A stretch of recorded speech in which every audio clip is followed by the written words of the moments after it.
begin. She was living all alone. One day the sun came down to her.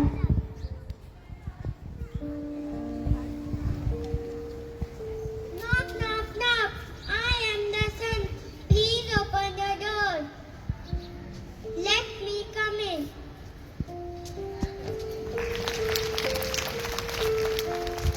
No, I don't want your life. Leave me alone. Next day the rain came.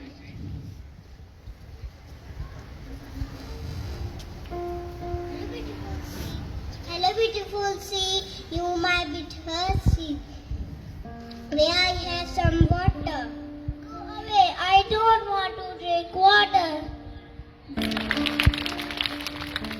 Here I come to make you feel life. Please open the door. No, I'm happy all alone. Don't trouble me. Lonely. She needs to make friends with sun, rain and air. Sun, rain, and air, will you be my friends? All of them agreed and said,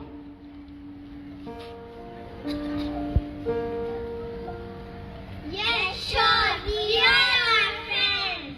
the sun shared sunlight, the rain poured water. By breathing fresh air, now the seed felt good, now the seed started growing, and out came a baby flowering plant. The seed understood the importance of the sun and her friends' air water.